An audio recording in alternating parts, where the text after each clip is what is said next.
ഒരു പരിപ്പ് പുലർത്തിയത് ഉണ്ടാക്കാം. അതിലേക്ക് ചൂടായ പാനിലേക്ക് വെളിച്ചെണ്ണ ഒഴിച്ചിട്ടുണ്ട്. ആ വെളിച്ചെണ്ണ ചൂടായി വന്നു കഴിഞ്ഞാൽ കടുക് പൊട്ടിക്കാം.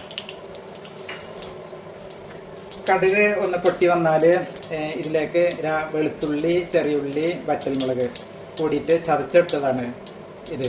ഈ ചതച്ചെടുത്ത കൂട്ടിനെ ഇതിലേക്ക് ഇട്ട് കൊടുക്കാം.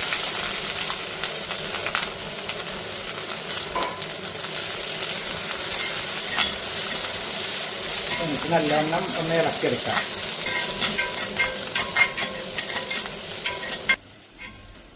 ഈ കൂട്ടുക നല്ലവണ്ണം മുരിഞ്ഞ് വന്നിട്ടുണ്ട്.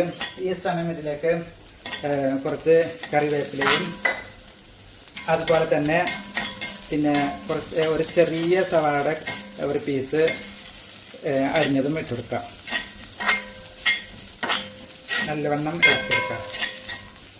സവാള ഇട്ടൊന്ന് ഇളക്കിയതിന് ശേഷം ഇതിലേക്ക് കുറച്ച് തേങ്ങ ഇട്ടെടുക്കാം. ലേശം തേങ്ങ, കുറച്ച് തേങ്ങ ഇട്ട് കൊടുത്തിട്ടുണ്ട്. ഒന്ന് നല്ലവണ്ണം ഒന്ന് വഴറ്റിയെടുക്കാം.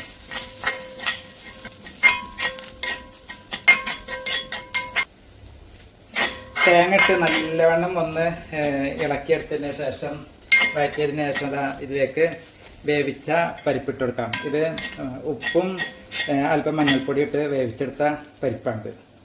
അത് ഇതിലേക്ക് ഇട്ട് കൊടുക്കാം. എന്നിട്ട് നല്ലവണ്ണം ഈ മസാലയുടെ കൂടെ ഇട്ട് യോജിപ്പിച്ചെടുക്കാം. നല്ലവണ്ണം ഇളക്കി യോജിപ്പിക്കാം.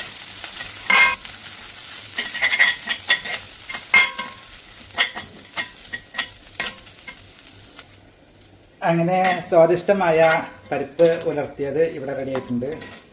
അടിപൊളി രുചിയാണ്.